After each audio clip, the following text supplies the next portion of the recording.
안녕하세요. 지혜의 황혼입니다. 세월이 주는 깊은 깨달음, 함께 나누며 걸어가겠습니다. 오전 11시 병원 정기검진이 끝났습니다. 의사 선생님이 조심스럽게 말씀하셨습니다. 수치는 애매합니다. 오늘은 그냥 가시고 결과는 보호자랑 상의하시는 게 좋겠습니다. 보호자. 그 말에 가슴이 덜컥 내려앉았습니다. 병원 로비 의자에 앉아 휴대폰을 꺼냈습니다. 최근 통화 기록을 천천히 내려보았습니다. 은행, 병원 예약 확인, 동네 슈퍼, 친구 김 여사님. 계속 내렸습니다. 딸 이름은 보이지 않았습니다. 아들 이름도 없었습니다. 마지막으로 딸과 통화한 게 언제였을까? 한참을 올려봤습니다. 사흘 전이었습니다. 그것도 제가 먼저 건 전화였습니다. 딸의 이름 위에 손가락을 올렸습니다. 전화 버튼을 누르려다 손을 멈췄습니다. 지난번에 전화했을 때가 떠올랐습니다. 엄마, 왜 이렇게 자주 전화해? 나 바쁠 땐 좀 눈치 봐. 딸아이가 짜증 섞인 목소리로 말했던 그 순간이 생생했습니다. 결국 휴대폰을 가방에 다시 넣었습니다. 병원 앞에서 택시를 잡아 타고 혼자 집으로 돌아왔습니다. 택시 안에서 창밖을 보면서 생각했습니다. 지금 내가 가장 무서운 건 검사 결과가 아니었습니다. 연락할 사람이 없다는 사실이었습니다. 집에 도착해서 문을 열고 들어왔습니다. 텅 빈 거실에 불을 켰습니다. 소파에 앉아 천장을 바라봤습니다. 그날 밤 한참을 천장을 바라보며 생각했습니다. 제가 먼저 연락하지 않으면 아무 일도 일어나지 않는 이 관계, 이걸 가족이라고 부를 수 있을까요? 오늘 주제가 마음에 드신다면 구독과 좋아요 눌러주세요. 여러분의 마음에 작은 위로가 되는 따뜻한 이야기로 찾아뵙겠습니다. 혹시라도 이 이야기를 들으면서 누군가 얼굴이 떠올랐다면 댓글에 이름 대신 나도라고만 남겨주셔도 됩니다. 잠시만 끝까지 함께 들어주세요. 오늘 이야기는 72세 박 여사님의 경험입니다. 그날 이후 박 여사님은 지난 몇 년의 관계를 다시 떠올리게 됩니다. 생각해보면 병원 그날만 그랬던 게 아니었습니다. 박 여사님은 천천히 기억을 더듬어 봤습니다. 지난 1년을 돌이켜보니 패턴이 보였습니다. 작년 7월 여름 감기로 사흘 동안 누워 계셨을 때 딸에게 문자를 보냈습니다. 요즘 몸이 안 좋아. 병원 다녀올까 생각 중이야. 답장은 이틀 후에 왔습니다. 엄마 괜찮아. 푹 쉬어. 그리고 다시 조용했습니다. 전화 한 통 없었습니다. 9월 박 여사님 생신이었습니다. 아침부터 휴대폰을 들여다봤습니다. 10시, 11시, 정오가 지나도 전화벨 소리는 들리지 않았습니다. 오후 3시쯤 되어서야 문자가 왔습니다. 엄마 생신 축하해요. 건강하세요. 짧은 문자 한 줄이었습니다. 목소리는 끝내 들을 수 없었습니다. 10월 명절도 그 뒤 2달도 비슷했습니다. 박 여사님이 먼저 전화하지 않으면 수화기는 울리지 않았습니다. 하지만 이상한 일도 있었습니다. 11월 어느 날 저녁 딸에게서 갑자기 전화가 왔습니다. 박 여사님은 깜짝 놀랐습니다. 먼저 전화가 온 게 몇 달 만이었을까요? 가슴이 뛰었습니다. 전화를 받았습니다. 엄마, 다음 주 화요일에 시간 돼. 딸의 첫마디였습니다. 안부도 없었습니다. 바로 본론이었습니다. 애 유치원 휴원이라 맡길 데가 없어서 하루만 봐줄 수 있어. 박 여사님은 그때 깨달았습니다. 아, 필요할 때만 연락하는구나. 아플 때는 조용하고 생일에도 조용하고 명절에도 조용하다가 손주 봐달라는 부탁이 있을 때만 전화가 오는구나. 12월 또 전화가 왔습니다. 이번엔 아들이었습니다. 엄마, 다음 달에 이사하는데 짐 좀 정리해 줄 수 있어. 역시 안부는 없었습니다. 박 여사님은 메모장에 적어보기 시작했습니다. 지난 1년 동안 자녀들이 먼저 연락한 날짜들. 7월 없음, 8월 없음, 9월 생일 문자 한 통, 10월 없음, 11월 손주 봐달라는 전화, 12월 이사 도와달라는 전화. 메모를 보니 명확했습니다. 1년에 자녀가 먼저 연락한 건 3번, 그것도 전부 부탁이 있을 때였습니다. 반대로 박 여사님이 먼저 연락한 날들도 세어봤습니다. 일주일에 2번씩은 전화했습니다. 문자는 거의 매일 보냈습니다. 답장은 오거나 말거나 했습니다. 이 영상 보시는 분들 중에도 비슷한 경험이 있으실 겁니다. 부탁할 때만 전화 오는 집, 안부는 궁금해하지 않지만 도움은 필요할 때만 찾는 자식들. 그런 순간이 한두 번이면 그러려니 합니다. 하지만 그게 1년 내내 반복되면 알게 됩니다. 이건 우연이 아니라 패턴이구나. 더 무서운 건 이 패턴이 언제부터 시작됐는지조차 기억나지 않는다는 겁니다. 어느새 당연해진 겁니다. 내가 먼저 연락하는 게, 자식들은 필요할 때만 연락하는 게, 그렇게 관계가 굳어진 겁니다. 그래서 박 여사님은 딱 일주일만 실험해 보기로 했습니다. 내가 먼저 연락하지 않으면 이 집은 얼마나 조용해지는지. 그날 밤 박 여사님은 휴대폰을 뒤집어 놓고 잠자리에 들었습니다. 진짜 실험은 그때부터였습니다. 하지만 그 전에 박 여사님은 천천히 더 과거를 떠올려 봤습니다. 이 패턴이 정말 언제부터였을까?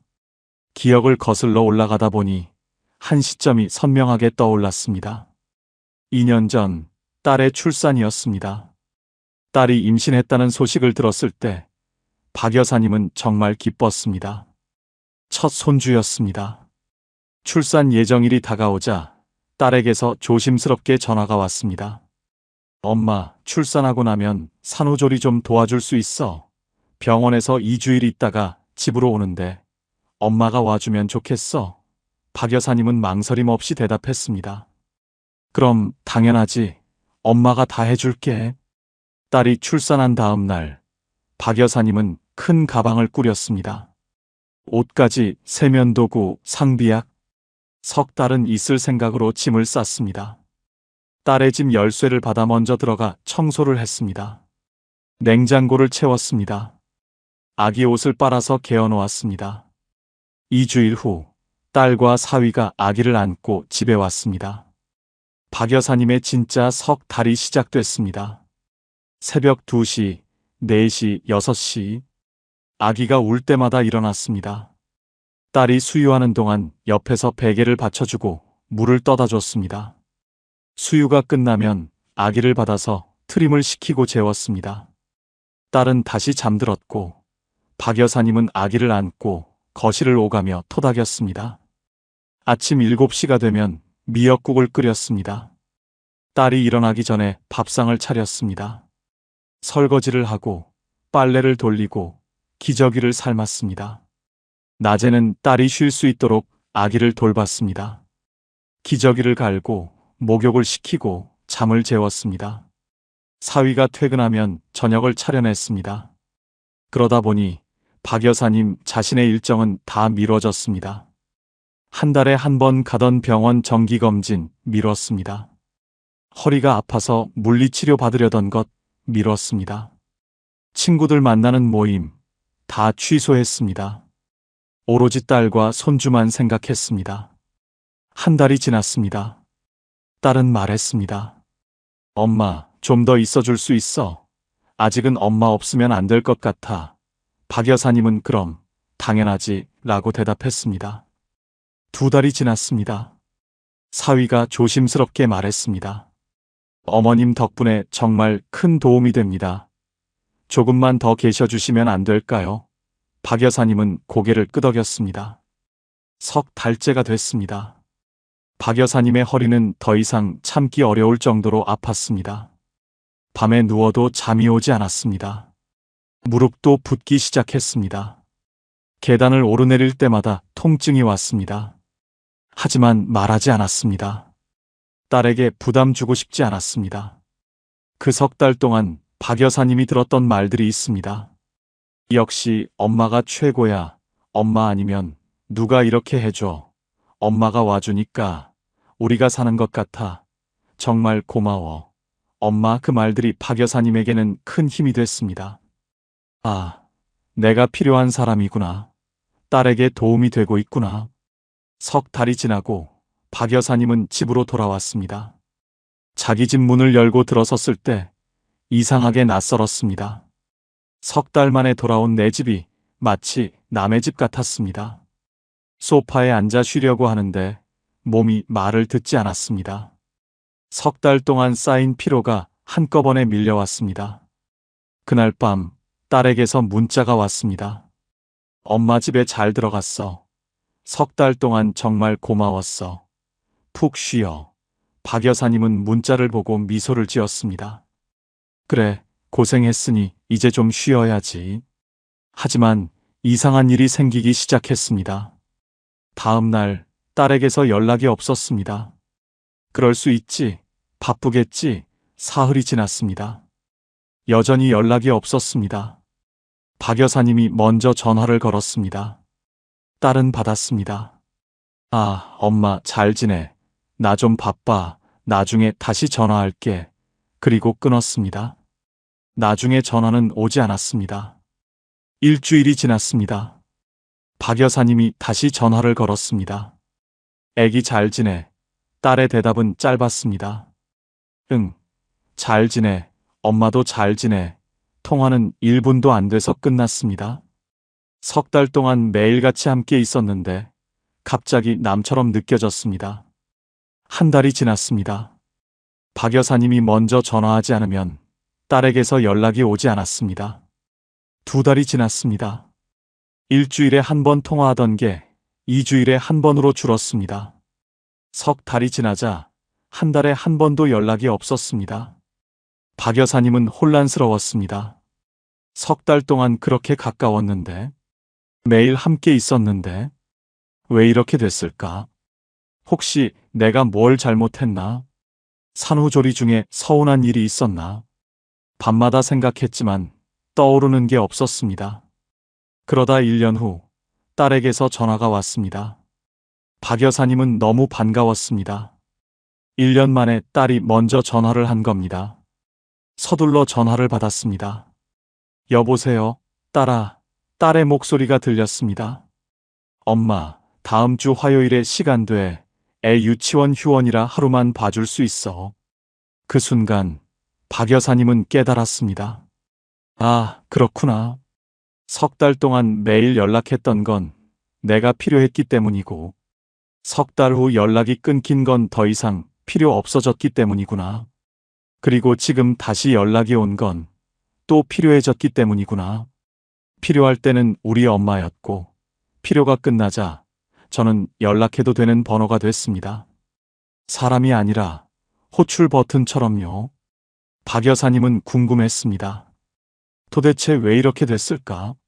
석 달 동안 그렇게 가까웠는데 왜 필요가 끝나자 연락도 끊긴 걸까? 알고 보니 이건 박 여사님만의 문제가 아니었습니다. 심리학에서는 이런 걸 습관화라고 부릅니다. 부모가 항상 먼저 연락하고 항상 응답하면 자녀는 그걸 당연하게 여기게 됩니다. 마치 공기처럼요. 가족 상담 현장에서 반복되는 패턴이 있습니다. 부모가 먼저 연락하는 빈도가 높을수록 자녀가 먼저 연락하는 빈도는 반대로 낮아집니다. 그리고 자녀는 부모를 호출 가능한 자원으로 인식하게 됩니다. 호출 가능한 자원. 이 말이 박 여사님의 가슴에 비수처럼 박혔습니다. 아, 나는 딸에게 사람이 아니라 필요할 때 쓰는 도구가 된 거구나. 왜 그럴까요? 자녀의 머릿속에 부모의 역할이 고정되기 때문입니다. 부모는 항상 기다리는 사람. 부모는 언제든 응답하는 사람. 이런 역할이 굳어지면 자녀는 부모를 능동적으로 찾을 필요를 느끼지 못합니다. 박 여사님이 딱 그랬습니다. 석 달 동안 딸이 필요로 할 때마다 응답했습니다. 새벽에 아기가 울면 일어났습니다. 미역국이 필요하면 끓였습니다. 모든 요청에 응답했습니다. 그러자 딸의 머릿속에 이런 인식이 만들어졌습니다. 엄마는 내가 부르면 온다. 엄마는 항상 거기 있다. 그게 습관이 됐습니다. 계속 응답하는 부모는 점점 기다려지지 않는 존재가 됩니다. 독일 철학자 쇼펜하우어는 이렇게 말했습니다. 사람은 자신이 얻기 쉬운 것은 소중히 여기지 않는다. 박 여사님은 이 말이 뼈저리게 와닿았습니다. 내가 너무 쉽게 줬구나. 딸이 부르면 바로 달려갔구나. 그래서 딸이 나를 쉽게 여기게 된 거구나. 하지만 동시에 이런 생각도 들었습니다. 그렇다고 딸을 미워할 수는 없어. 딸이 나쁜 게 아니야. 딸도 모르고 있는 거야. 그냥 습관이 된 거지. 실제로 많은 자녀들이 이 패턴을 의식하지 못합니다. 가족 상담사들이 자주 듣는 말이 있습니다. 엄마는 늘 괜찮은 줄 알았어요. 엄마가 외로워할 거라곤 생각 못 했어요. 아기가 없습니다. 그냥 모릅니다. 부모가 항상 응답해 왔으니까 부모는 늘 그럴 거라고 생각합니다. 박 여사님은 깨달았습니다. 이 패턴을 바꾸려면 먼저 제가 바뀌어야 한다는 걸. 계속 똑같이 행동하면 관계는 절대 안 바뀝니다. 그날 밤 박 여사님은 오랫동안 잠을 이루지 못했습니다. 딸의 어릴 적 모습이 떠올랐습니다. 초등학교 1학년 때 손을 꼭 잡고 등교하던 모습, 중학교 때 시험 걱정에 울던 모습, 대학 입학하던 날 기뻐하던 모습. 그 모든 순간 박 여사님은 딸 곁에 있었습니다. 그런데 지금은 어떻습니까? 제가 아파도 외로워도 딸은 제 곁에 없습니다. 눈물이 났습니다. 하지만 눈물을 닦으며 생각했습니다. 이제는 바꿔야 한다. 내가 먼저 연락하는 걸 멈춰야 한다. 그래야 딸이 알게 된다. 아, 엄마도 연락이 필요한 사람이구나. 박 여사님은 결심했습니다. 오늘부터 딱 일주일 먼저 전화하지 않기로. 그게 무슨 일이든. 하지만 결심하고 나니 또 다른 생각이 들었습니다. 정말 이게 맞는 걸까? 혹시 내가 너무 예민한 걸까? 석 달 산후조리가 그렇게까지 큰 일이었나? 딸도 힘들었을 텐데 내가 너무 서운해하는 걸까? 그날 밤 박 여사님은 메모장을 꺼냈습니다. 그리고 적기 시작했습니다. 석 달 동안 뭘 했는지, 뭘 포기했는지, 뭘 미뤘는지 하나하나 적어보기로 했습니다. 먼저 돈부터 계산해 봤습니다. 딸의 집까지 가는 교통비, 왕복 2만 원씩, 처음 한 달은 일주일에 2번 집에 왔으니 16만 원. 생활비로 딸에게 보내준 돈 매달 50만 원씩, 석 달이면 150만 원. 장 볼 때마다 보태준 돈 한 번에 10만 원씩, 12번 정도 120만 원. 손주 옷이랑 장난감 사준 것 60만 원. 여기까지만 해도 346만 원이었습니다. 그 다음은 미룬 것들을 적었습니다. 병원 정기검진 석 달치, 허리 물리치료 석 달치, 무릎 주사 한 번, 치과 치료, 전부 미뤘습니다. 지금 허리가 더 아픈 이유를 알겠더군요. 석 달 동안 밤마다 아기 안고 서 있으면서 허리가 더 망가진 겁니다. 친구들 모임도 전부 취소했습니다. 석 달 동안 단 한 번도 못 나갔습니다. 매달 한 번씩 만나던 교회 친구들, 한 달에 2번씩 가던 등산 모임, 일주일에 한 번 가던 수영장, 다 그만뒀습니다. 친구들이 걱정해서 전화했을 때도 괜찮다고, 손주 돌보느라 바쁘다고만 말했습니다. 그리고 몸의 변화를 적었습니다. 허리 통증 심해짐, 무릎 붓기 심해짐, 수면 시간 하루 평균 4시간, 석 달 동안 제대로 잔 날이 없었습니다. 체중 5kg 감소, 밥을 제대로 먹지 못했습니다. 딸이 먹는 동안 아기를 돌봐야 했으니까요. 그러다 보니 밥을 대충 먹거나 거르는 날이 많았습니다. 박 여사님은 숫자를 보면서 멈췄습니다. 석 달, 90일, 2160시간. 그 시간 동안 제가 뭘 했을까? 새벽마다 일어나 아기를 돌봤습니다. 하루 3번씩 미역국을 끓였습니다. 기저귀를 빨고 삶았습니다. 빨래를 하고 설거지를 했습니다. 청소를 하고 장을 봤습니다. 그리고 그 시간 동안 제가 포기한 것들을 봤습니다. 내 건강, 내 친구들, 내 취미, 내 시간, 내 삶, 전부 뒤로 미뤘습니다. 딸과 손주를 위해서. 그 숫자들은 제가 얼마나 도와줬는지가 아니라 제가 얼마나 제 삶을 뒤로 미뤘는지를 말해주고 있었습니다. 메모장을 보면서 눈물이 났습니다. 이건 돈 계산이 아니었습니다. 이건 제 인생이 어디로 흘러가고 있었는지를 보여주는 목록이었습니다. 그런데 더 충격적인 건 그 다음이었습니다. 박 여사님은 석 달 후의 기록도 적어봤습니다. 집으로 돌아온 후 딸에게서 온 연락을 세어봤습니다. 첫 주 문자 한 통. 잘 들어갔어? 라는 짧은 인사였습니다. 그 다음 주 아무 일도 없었습니다. 그 다음 주도 마찬가지였습니다. 결국 참다 못해 박 여사님이 먼저 전화를 걸었습니다. 그 후로는 늘 그랬습니다. 전화는 항상 박 여사님 쪽에서 시작됐고 반대쪽에서는 한동안 아무 소식이 없었습니다. 박 여사님은 펜을 내려놓고 메모를 다시 바라봤습니다. 매일 얼굴을 마주하던 시간은 분명 있었는데 그 시간이 끝나자 연락도 함께 사라졌다는 사실이 이상하리만큼 또렷했습니다. 이게 맞는 걸까? 그렇게 함께 지낸 시간이 이렇게 아무 일 없었다는 듯 지워질 수 있는 걸까? 박 여사님은 그제야 명확히 보였습니다. 제가 필요할 때는 매일 연락했고 제가 필요 없어지자 석 달 동안 연락이 없었습니다. 숫자가 거짓말을 하지 않았습니다. 이건 감정의 문제가 아니었습니다. 이건 관계의 구조가 보여주는 증거였습니다. 박 여사님은 메모장을 덮었습니다. 더 이상 적을 필요가 없었습니다. 이미 충분히 보였으니까요. 제가 얼마나 많이 줬는지, 그리고 그게 얼마나 당연하게 여겨졌는지, 그리고 필요가 끝나자 제가 얼마나 빠르게 잊혔는지 이제 확실해졌습니다.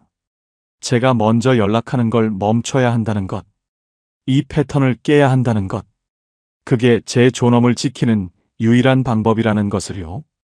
그런데 박 여사님을 정말 무섭게 만든 건 따로 있었습니다. 바로 병원에서 돌아온 그날의 기억이었습니다. 산후조리 때를 다시 떠올려 봤습니다. 그때 딸은 매일 연락했습니다. 엄마 오늘 몇 시에 와? 엄마 이거 어떻게 해? 엄마 내일도 올 거지? 하루에도 몇 번씩 전화가 왔습니다. 아침에 일어나자마자 점심 먹고 나서 저녁에 또 연락이 끊이지 않았습니다. 왜였을까요? 딸에게 박 여사님이 필요했기 때문입니다. 아기를 돌봐줄 사람, 밥을 해줄 사람, 집안일을 해줄 사람, 도움을 줄 사람. 그때 박 여사님은 딸에게 꼭 필요한 존재였습니다. 그런데 병원에서 돌아온 그날은 어땠습니까? 의사가 보호자와 상의하라고 했을 때, 박 여사님이 딸에게 필요한 상황이었을 때, 전화가 없었습니다. 문자도 없었습니다. 안부도 없었습니다. 박 여사님은 그제야 무서운 진실을 깨달았습니다. 도움이 필요한 사람이 바뀌자 관계의 방향도 바뀌었습니다. 딸이 도움이 필요할 때는 매일 연락했습니다. 제가 도움이 필요할 때는 연락이 없었습니다. 이건 단순히 바쁘다는 문제가 아니었습니다. 이건 관계가 어떻게 작동하는지를 보여주는 신호였습니다. 박 여사님은 딸에게 도움을 주는 존재로만 인식되고 있었던 겁니다. 도움을 받는 존재로는 생각되지 않았던 겁니다. 산후조리 석 달, 매일 전화, 매일 필요, 매일 연락, 그 후 석 달, 전화 없음, 필요 없음, 연락 없음. 이 대비가 모든 걸 말해주고 있었습니다. 박 여사님은 더 깊이 생각했습니다. 만약 지금 상태가 계속된다면 앞으로는 어떻게 될까? 제가 정말 아프면, 제가 정말 위급하면, 제가 정말 혼자 힘으론 어려울 때, 그때도 딸은 연락하지 않을까? 그때도 제가 먼저 전화해야 할까? 무서웠습니다. 노후가 무섭게 느껴졌습니다. 지금도 병원 검사 결과를 혼자 들어야 하는데, 나중에 정말 큰 병이 생기면, 나중에 정말 혼자 힘으론 생활이 어려워지면, 그때도 제가 먼저 연락해야 할까? 그때도 딸은 바쁘다고 할까? 연락이 먼저 오지 않는 관계는 노후의 안전망이 아니라 경고등이었습니다. 지금 이 패턴이 계속되면 제가 정말 도움이 필요할 때 아무도 없을 수 있습니다. 제가 아파도 몰라줄 수 있습니다. 제가 쓰러져도 늦게 알 수 있습니다. 박 여사님은 한 기사를 본 적이 있었습니다. 혼자 사시던 70대 어르신이 집에서 쓰러지셨는데 이틀 후에야 발견됐다는 내용이었습니다. 자녀들이 평소에 연락을 잘 안 했대요. 그래서 이틀 동안 이상한 줄도 몰랐대요. 그 기사를 읽을 때는 남의 일 같았는데 지금은 제 일처럼 느껴졌습니다. 만약 제가 집에서 쓰러진다면 딸이 알기까지 얼마나 걸릴까? 제가 먼저 전화하지 않으면 한 달도 조용한 지금 딸은 언제쯤 이상한 줄 알까? 사흘 후일까? 일주일 후일까? 아니면 한 달 후일까? 산후조리 때는 아침마다 연락이 왔습니다. 제가 안 가면 바로 전화가 왔습니다. 엄마 왜 안 와? 엄마 어디야? 그땐 제 안부가 중요했습니다. 제가 괜찮은지, 제가 올 수 있는지, 제가 건강한지, 딸에게 그게 중요했습니다. 왜냐하면 딸에게 제가 필요했으니까요. 하지만 지금은 다릅니다. 제가 사흘 동안 연락 안 해도 딸은 궁금해하지 않습니다. 제가 어디서 뭘 하는지, 제가 아픈지 건강한지 딸은 궁금해하지 않습니다. 왜냐하면 지금은 딸에게 제가 필요 없으니까요. 이게 바로 박 여사님이 병원에서 느꼈던 공포였습니다. 연락할 사람이 없다는 게 무서운 게 아니었습니다. 정말 무서운 건 제가 위급할 때도 아무도 제 안부를 궁금해하지 않을 거라는 사실이었습니다. 제가 필요 없는 존재가 됐다는 사실이었습니다. 박 여사님은 생각했습니다. 이 패턴을 바꾸지 않으면 노후는 더 외롭고 더 위험해질 거라고. 지금 당장은 혼자서도 괜찮지만 나이가 더 들면 어떻게 될까? 80대가 되면, 혼자 걷기도 힘들어지면, 그때도 제가 먼저 연락해야 할까? 그때도 딸은 필요할 때만 전화할까? 아니, 그건 안 됩니다. 지금이라도 바꿔야 합니다. 이 관계의 구조를 바꿔야 합니다. 제가 먼저 연락하는 걸 멈춰야 합니다. 그래야 딸이 깨닫습니다. 엄마도 안부를 받아야 하는 사람이라는 것을, 엄마도 돌봄이 필요한 사람이라는 것을. 박 여사님은 혼자만의 생각이 아닌지 궁금했습니다. 혹시 이게 제가 너무 예민한 건 아닐까? 다른 사람들도 이런 고민을 할까? 그래서 인터넷을 찾아봤습니다. 놀랍게도 비슷한 이야기가 정말 많았습니다. 한 가족 상담사의 글이 눈에 들어왔습니다. 상담실에서 가장 많이 듣는 하소연 중 하나가 바로 이것이라고 했습니다. 부모가 먼저 연락하지 않으면 자녀로부터 연락이 오지 않는다는 것. 그 상담사는 이렇게 설명했습니다. 이건 사랑의 문제가 아닙니다. 관계의 구조 문제입니다. 부모가 계속 먼저 연락하면 자녀는 무의식 중에 이렇게 생각하게 됩니다. 부모는 언제나 거기 있다. 부모는 언제든 연락할 수 있다. 그러면 자녀는 부모에게 먼저 연락해야 한다는 필요성을 느끼지 못합니다. 박 여사님은 이 말에 고개를 끄덕였습니다. 맞아, 딸도 그랬을 거야. 엄마는 언제든 전화하면 되니까 굳이 먼저 전화할 필요가 없다고 생각했을 거야. 상담사는 계속 말했습니다. 더 심각한 건 이겁니다. 부모가 먼저 연락하는 패턴이 오래 지속되면 자녀는 부모의 필요를 생각하지 않게 됩니다. 부모도 외로울 수 있다는 것, 부모도 안부가 궁금할 수 있다는 것, 부모도 관심이 필요하다는 것을 잊어버립니다. 한 사례가 소개됐습니다. 68세 어머니가 상담실을 찾아왔습니다. 아들이 결혼한 후 연락이 끊겼다고 했습니다. 어머니가 먼저 전화하지 않으면 한 달도 조용했습니다. 그런데 손주 돌봄이 필요할 때만 연락이 왔습니다. 상담사가 물었습니다. 그동안 어떻게 하셨어요? 어머니가 대답했습니다. 저는 항상 먼저 전화했어요. 아들이 바쁠까봐, 아들이 힘들까봐 제가 알아서 연락했죠. 아들한테 부담 주고 싶지 않았어요. 상담사는 말했습니다. 그게 문제였습니다. 어머니가 너무 잘해주셨던 게 문제였어요. 아들은 어머니가 외롭다는 걸 몰랐을 겁니다. 어머니가 항상 먼저 연락하니까 어머니는 외롭지 않은 줄 알았을 거예요. 박 여사님은 화면을 보며 눈물이 났습니다. 그래, 나도 딱 그랬어. 딸에게 부담 주기 싫어서 내가 먼저 다 해줬어. 그게 딸을 위한 거라고 생각했어. 또 다른 사례도 있었습니다. 70세 아버지의 이야기였습니다. 딸이 출산 후 산후조리를 도와드렸습니다. 석 달 동안 함께 있었습니다. 하지만 석 달 후 딸은 바로 연락을 끊었습니다. 아버지가 아파도 생신이 되어도 명절이 와도 연락이 없었습니다. 아버지는 이렇게 말했습니다.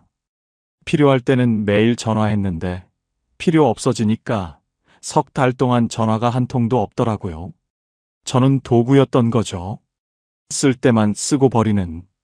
상담사는 이렇게 조언했습니다. 이제라도 패턴을 바꾸셔야 합니다. 먼저 연락하는 걸 멈추세요. 그래야 자녀가 깨닫습니다. 부모도 관심이 필요한 사람이라는 것을. 하지만 많은 부모들이 물었습니다. 그럼 연락을 완전히 끊으라는 말인가요? 자식과 관계를 끊으라는 건가요? 상담사는 고개를 저었습니다. 아닙니다. 연락을 끊으라는 게 아닙니다. 먼저 연락하지 않는다는 겁니다. 자녀가 연락하면 받으세요. 자녀가 부탁하면 들어주세요. 하지만 부모가 먼저 연락하는 건 멈추세요. 그게 관계의 균형을 되찾는 방법입니다. 연락은 마음이 아니라 관계의 구조를 드러냅니다. 이 문장이 박 여사님의 마음에 깊이 새겨졌습니다. 연락이 일방적이면 관계도 일방적입니다. 연락이 쌍방향이어야 관계도 건강합니다. 박 여사님은 다른 사례들도 읽어봤습니다. 놀랍게도 거의 비슷한 패턴이었습니다. 산후조리를 도와준 후 연락이 끊긴 어머니, 손주를 돌봐준 후 필요할 때만 연락받는 할머니, 자녀가 힘들 때 도와줬지만 자녀가 괜찮아지자 잊힌 아버지. 공통점이 있었습니다. 모두 부모가 너무 잘해줬습니다. 모두 부모가 먼저 움직였습니다. 모두 부모가 자녀에게 부담 주지 않으려고 했습니다. 그리고 결과도 똑같았습니다. 자녀는 부모를 당연하게 여기게 됐습니다. 한 심리학자의 말이 인상적이었습니다. 부모 자식 관계에서 가장 위험한 말이 있습니다. 바로 당연하다는 말입니다. 부모가 해주는 게 당연하다. 부모는 괜찮을 거라는 게 당연하다. 부모는 언제나 거기 있을 거라는 게 당연하다. 이 당연함이 관계를 무너뜨립니다. 박 여사님은 화면을 끄고 생각했습니다. 전문가들도 똑같은 말을 하는구나. 이건 제 문제만이 아니구나. 많은 부모들이 겪는 일이구나. 그리고 해결 방법도 명확하구나. 먼저 연락하는 걸 멈추는 것. 하지만 여전히 두려웠습니다. 정말 먼저 연락하지 않아도 될까? 딸이 정말 연락할까? 아니면 그냥 영영 연락이 끊길까? 혹시 딸이 서운해하지 않을까? 엄마가 왜 연락 안 하냐고 화내지 않을까? 상담사의 마지막 말이 떠올랐습니다. 먼저 연락하지 않는다는 건 사랑을 거두는 게 아닙니다. 관계의 균형을 되찾는 겁니다. 부모의 존엄을 지키는 겁니다. 자녀가 부모를 소중히 여기도록 가르치는 겁니다. 박 여사님은 결심을 굳혔습니다. 그래, 해보자. 일주일만이라도 먼저 연락하지 말자. 그리고 지켜보자. 딸이 어떻게 반응하는지. 하지만 결심을 하고 나니 또 다른 걱정이 밀려왔습니다. 혹시 이게 자식과 담을 쌓는 건 아닐까? 혹시 이게 냉정한 엄마가 되는 건 아닐까? 사람들이 듣면 뭐라고 할까? 엄마가 자식한테 그렇게 야박하게 굴면 되냐고 하지 않을까. 박 여사님은 분명히 하고 싶었습니다. 이건 자식과 연락을 끊으려는 게 아닙니다. 이건 자식을 미워하려는 게 아닙니다. 이건 복수도 아니고 벌을 주려는 것도 아닙니다. 그냥 관계의 방향을 바꾸고 싶은 겁니다. 일방통행을 쌍방통행으로 바꾸고 싶은 겁니다. 제가 항상 주기만 하는 관계가 아니라 서로 주고받는 관계로 만들고 싶은 겁니다. 먼저 연락하지 않는다는 건 이런 뜻입니다. 딸이 연락하면 받겠습니다. 딸이 찾으면 만나겠습니다. 딸이 도움을 청하면 도와주겠습니다. 하지만 제가 먼저 연락해서 딸의 안부를 묻지는 않겠습니다.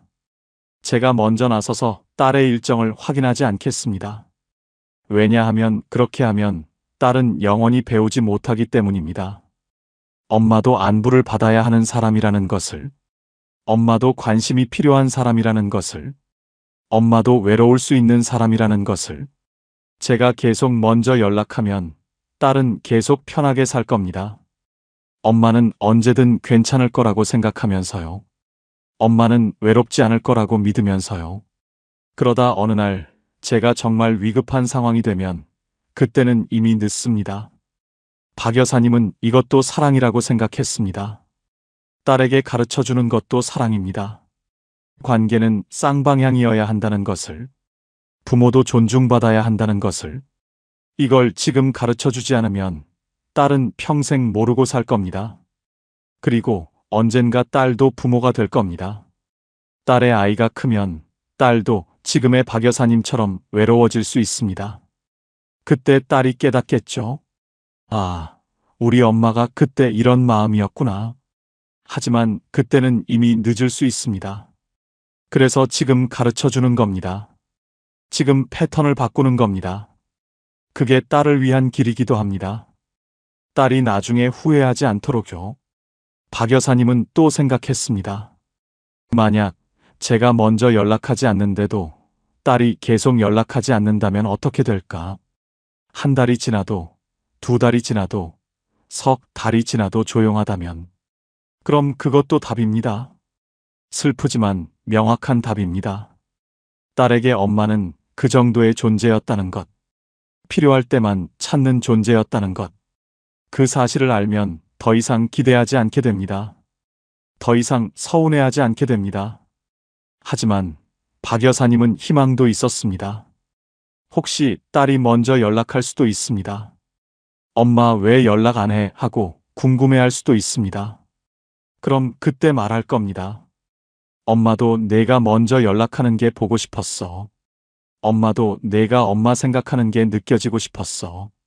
이건 싸움이 아닙니다. 이건 대화의 시작입니다. 그동안 못했던 진짜 이야기를 할 수 있는 기회입니다. 엄마도 외롭다는 것. 엄마도 관심이 필요하다는 것. 일방적인 관계는 엄마를 힘들게 한다는 것. 딸이 이해할까요? 모를 수도 있습니다.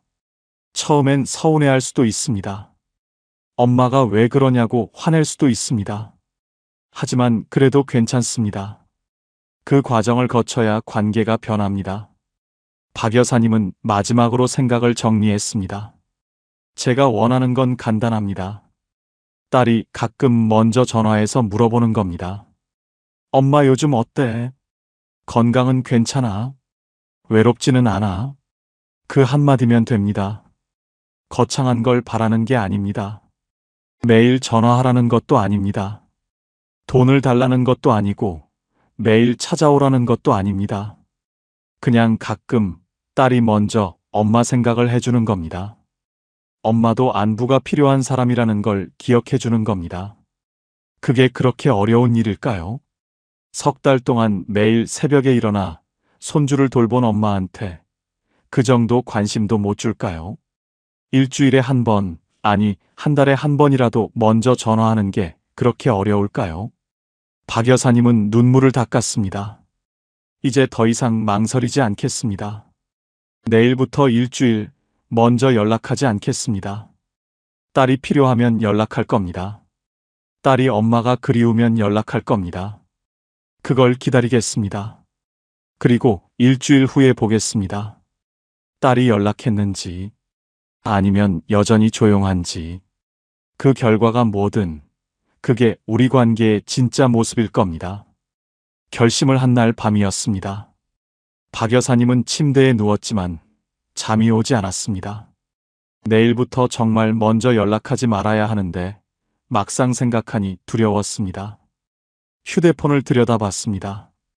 딸과의 마지막 문자 대화가 보였습니다. 일주일 전에 박 여사님이 보낸 거였습니다.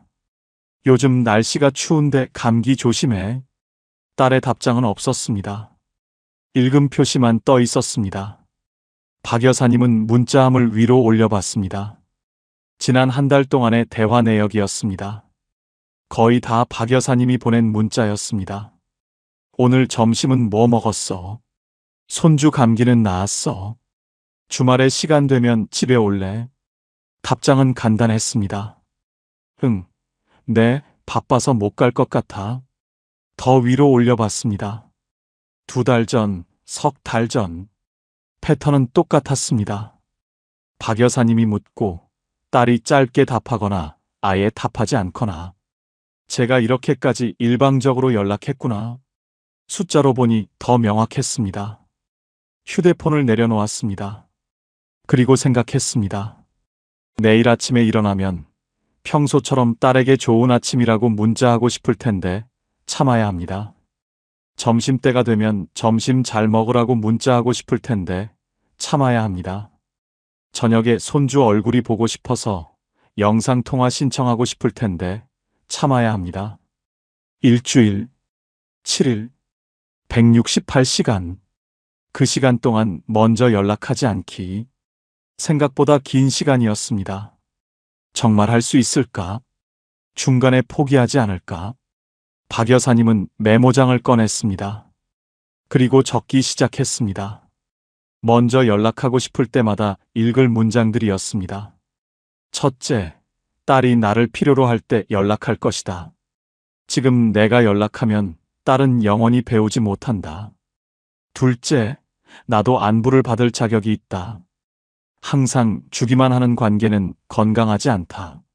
셋째, 이건 딸을 미워해서가 아니다. 관계를 바로 세우기 위해서다. 넷째, 일주일은 짧다. 이 정도는 참을 수 있다. 딸도 나도 죽지 않는다. 다섯째, 만약 딸이 정말 나를 생각한다면 먼저 연락할 것이다. 그게 답이다. 메모를 읽고 또 읽었습니다. 마음을 다잡았습니다. 그래, 할 수 있어. 일주일만 참자. 하지만 또 다른 걱정이 밀려왔습니다. 만약 딸한테 무슨 일이 생기면 어떡하지? 손주가 아프면 어떡하지? 그런데 내가 연락을 안 해서 모르고 있으면 어떡하지? 박 여사님은 스스로에게 말했습니다. 그럴 리 없어. 정말 급한 일이 생기면 딸이 연락할 거야. 지금까지도 딸이 도움이 필요할 때는 연락했잖아. 딸이 연락하면 그때 달려가면 돼. 그리고 다시 생각했습니다. 지금까지 내가 매일 연락했던 건 딸을 위한 게 아니라 사실은 나를 위한 거였을지도 몰라.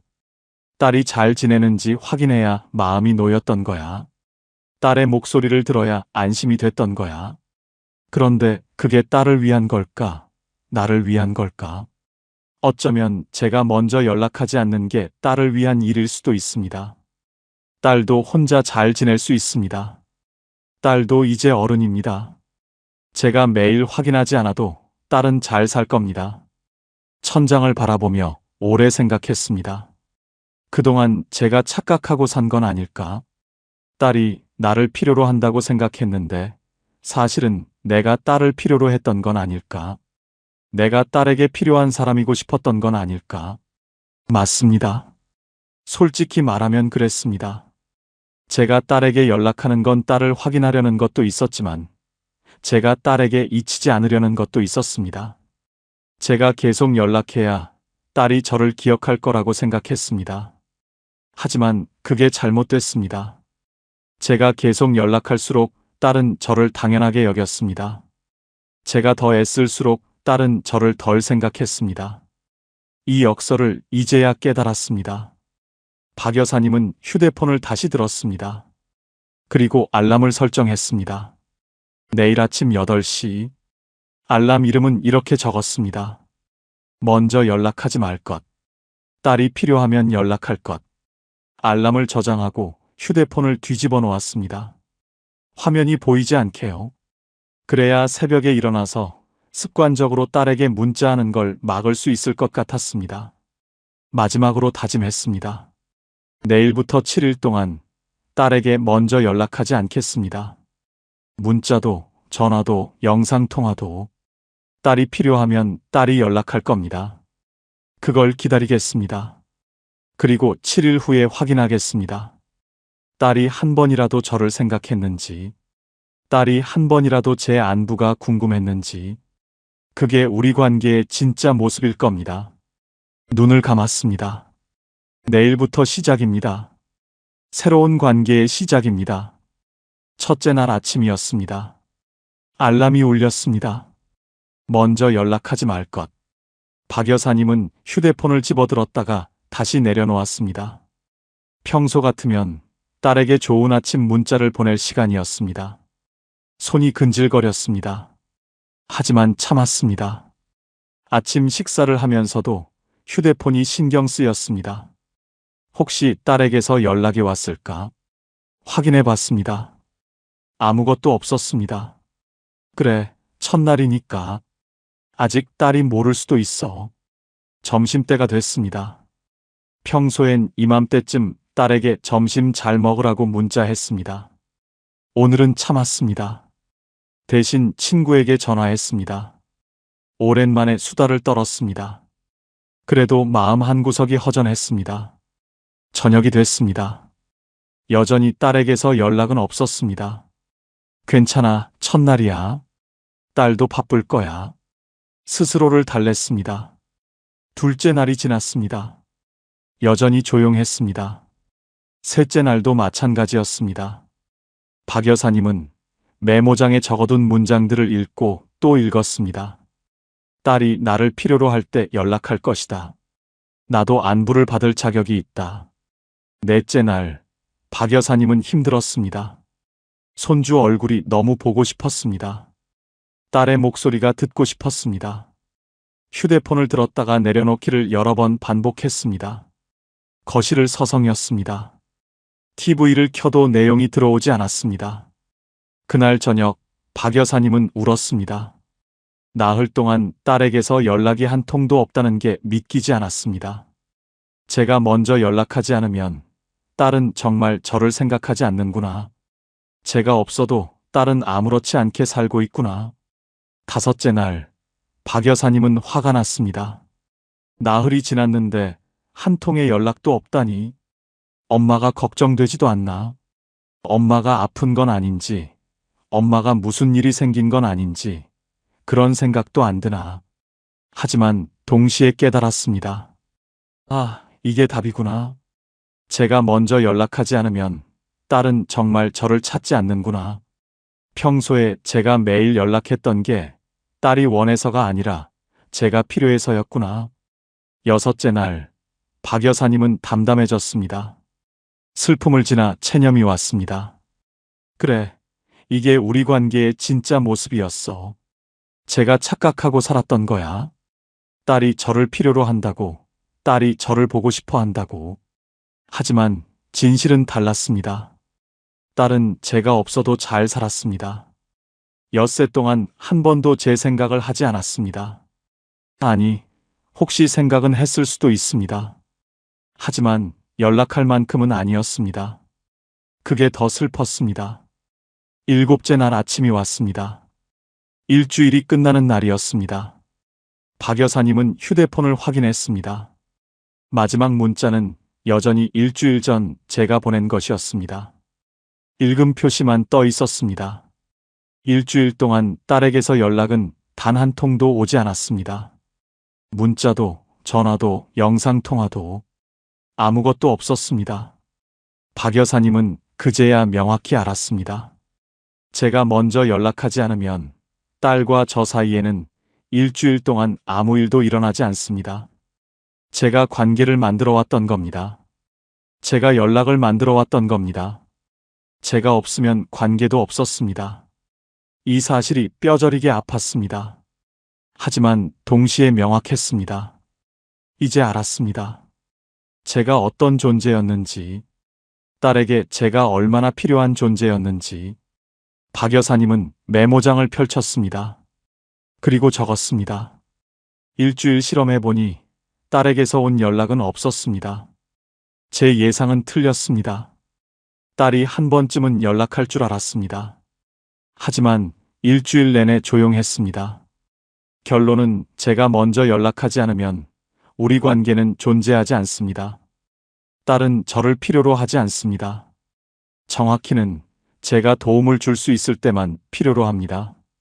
메모를 덮었습니다. 이제 어떻게 해야 할까? 다시 예전처럼 먼저 연락하며 살까? 아니면 이대로 계속 기다릴까? 박 여사님은 아직 결정하지 못했습니다.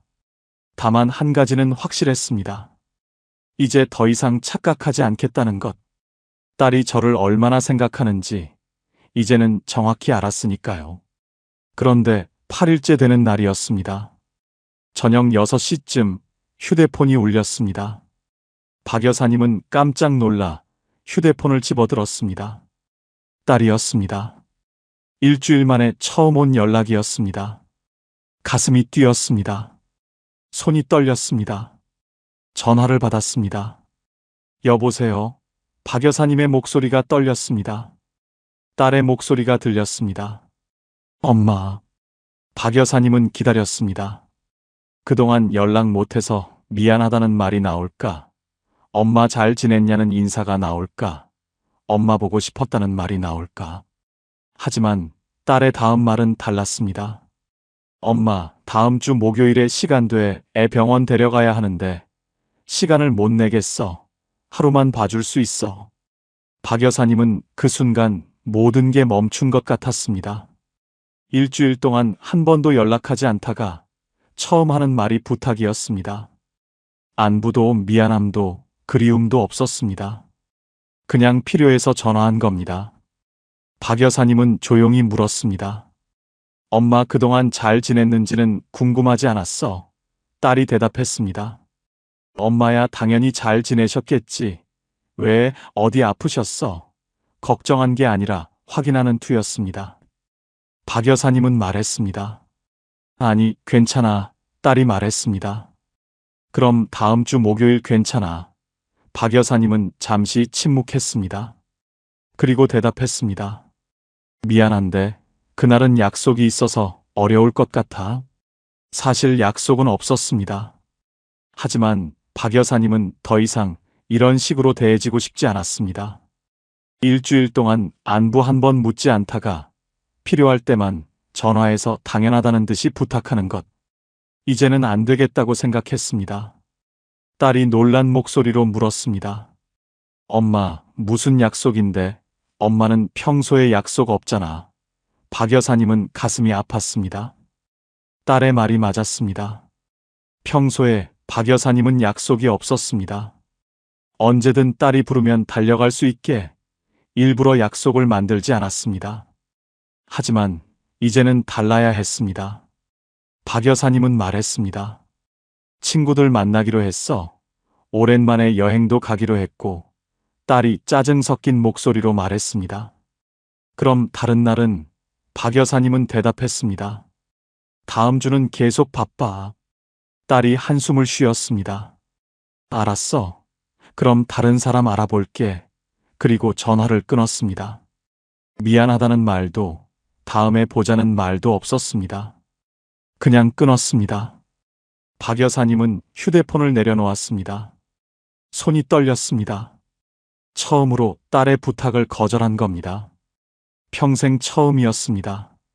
마음이 복잡했습니다. 잘한 걸까? 너무 야박했나? 딸이 서운해하지 않을까? 하지만 동시에 이런 생각도 들었습니다. 일주일 동안 제 안부는 한 번도 궁금하지 않다가 필요할 때만 전화해서 당연하다는 듯이 부탁하는 게 맞는 걸까? 제가 언제나 가능할 거라고 생각하는 게 맞는 걸까? 박 여사님은 깨달았습니다. 일주일 실험의 진짜 의미를 이제야 알았습니다. 딸이 먼저 연락할지 안 할지를 확인하는 게 아니었습니다. 딸이 연락했을 때 그 연락의 성격이 무엇인지를 확인하는 거였습니다. 그리고 결과는 명확했습니다. 딸의 연락은 안부가 아니었습니다. 그리움도 아니었습니다. 필요였습니다. 도움이 필요할 때만 연락하는 겁니다. 일주일 전이나 지금이나 똑같았습니다. 차이가 있다면 이제 박 여사님이 그걸 명확히 안다는 것. 그리고 더 이상 그 패턴을 따라가지 않기로 했다는 것. 박 여사님은 생각했습니다. 오늘 거절한 게 시작입니다. 앞으로도 이렇게 해야 합니다. 제가 항상 가능한 사람이 아니라는 걸 보여줘야 합니다. 제게도 제 시간과 제 계획이 있다는 걸 알려줘야 합니다. 그래야 딸이 배웁니다. 엄마를 필요할 때만 부르면 안 된다는 것. 엄마도 존중받아야 한다는 것. 평소에 안부를 묻고 관계를 쌓아야 필요할 때 부탁할 수 있다는 것. 물론 딸은 서운해할 겁니다. 처음엔 이해하지 못할 겁니다. 왜 엄마가 갑자기 이러냐고 할 겁니다. 하지만 그 과정을 거쳐야 관계가 바뀝니다. 박 여사님은 창밖을 바라봤습니다. 해가 지고 있었습니다. 오늘이 진짜 새로운 시작이구나. 일주일 침묵이 아니라 오늘 거절이 진짜 변화의 시작이구나. 그날 밤 박 여사님은 오랜만에 편안하게 잠들었습니다. 물론 마음 한구석은 여전히 무거웠습니다. 딸과의 관계가 어떻게 될지 불안했습니다. 하지만 동시에 이상한 평화로움도 느꼈습니다. 더 이상 착각하지 않아도 된다는 것. 더 이상 혼자 애쓰지 않아도 된다는 것. 관계의 진짜 모습을 알았으니 이제는 그에 맞게 행동하면 된다는 것. 그게 박 여사님을 편하게 만들었습니다. 다음 날 아침 박 여사님은 친구에게 전화했습니다.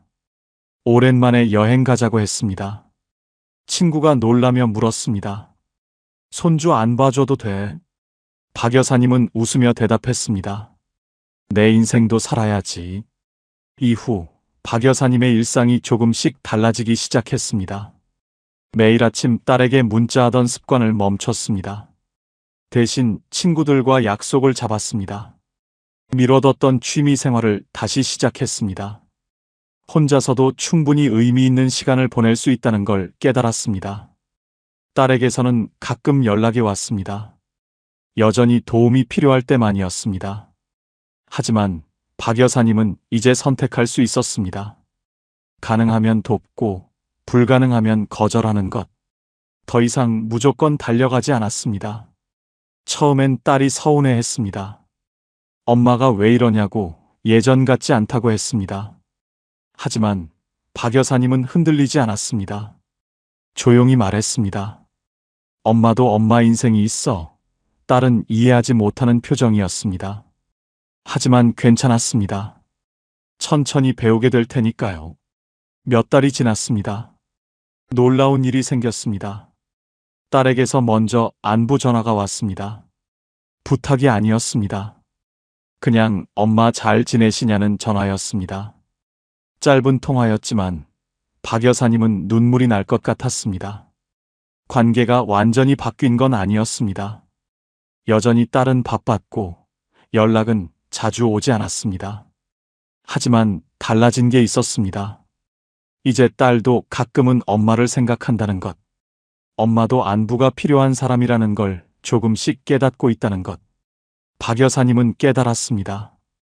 관계는 하루아침에 바뀌지 않는다는 것. 오랜 시간 쌓인 패턴은 천천히 바뀐다는 것. 하지만 시작하지 않으면 영원히 바뀌지 않는다는 것. 여러분 중에도 비슷한 고민을 하시는 분들이 계실 겁니다. 자식에게 먼저 연락하지 않으면 연락이 오지 않는 분들, 필요할 때만 찾는 자식 때문에 마음 아파하시는 분들, 도움을 주고도 당연하게 여겨져서 속상하신 분들, 박 여사님이 드리고 싶은 말씀이 있습니다. 먼저 연락하지 않는 게 자식을 버리는 게 아니라는 것, 관계의 균형을 찾는 거라는 것, 부모도 존중받을 자격이 있다는 것, 그리고 이것도 기억하세요. 자식이 부모를 당연하게 여기는 건 대부분 부모가 너무 잘해줘서입니다. 부모가 항상 먼저 연락하고, 항상 도와주고, 항상 이해해줘서입니다. 그게 나쁜 게 아닙니다. 하지만 그것만으로는 건강한 관계가 만들어지지 않습니다. 때로는 거리를 두는 것도 사랑입니다. 때로는 거절하는 것도 가르침입니다. 자식이 부모를 소중히 여기는 법을 배우게 하는 것, 그것도 부모의 역할입니다. 물론 쉽지 않습니다. 평생 자식을 먼저 생각하며 살아온 분들에게 갑자기 자신을 먼저 생각하라는 게 어색할 겁니다. 하지만 해보세요. 일주일만이라도 먼저 연락하지 말아보세요. 그리고 지켜보세요. 그 일주일이 여러분의 관계를 얼마나 명확하게 보여줄지. 결과가 어떻든 괜찮습니다. 자식이 연락하면 그건 좋은 신호입니다. 자식이 연락하지 않아도 그것도 답입니다. 슬픈 답이지만 명확한 답입니다. 그리고 명확함은 여러분을 자유롭게 만들 겁니다. 더 이상 착각하지 않아도 되니까요. 박 여사님은 지금도 가끔 외롭습니다. 딸과의 관계가 여전히 완벽하지 않습니다. 하지만 예전과 다른 게 있습니다. 이제 박 여사님은 자신의 가치를 압니다. 자신이 누구의 필요를 채우기 위해 존재하는 게 아니라 그 자체로 소중한 사람이라는 것을 압니다. 그리고 그 깨달음이 박 여사님을 더 강하게 만들었습니다. 더 이상 자식의 관심에 기대지 않아도 박 여사님은 충분히 의미 있는 삶을 살 수 있습니다. 친구들이 있고 취미가 있고 자신만의 시간이 있습니다. 자식은 여전히 소중합니다. 하지만 자식이 전부는 아닙니다. 이 사실을 받아들이는 게 노년을 건강하게 사는 비결입니다. 오늘 이야기가 여러분의 마음에 작은 위로가 되었기를 바랍니다. 비슷한 경험을 하신 분, 지금 고민 중이신 분, 어떤 생각이 드셨는지 댓글로 나눠주세요. 여러분의 이야기가 다른 분들에게 큰 힘이 됩니다. 구독과 좋아요로 함께 해주시고 오늘도 행복한 하루 되세요. 지혜의 황혼이었습니다.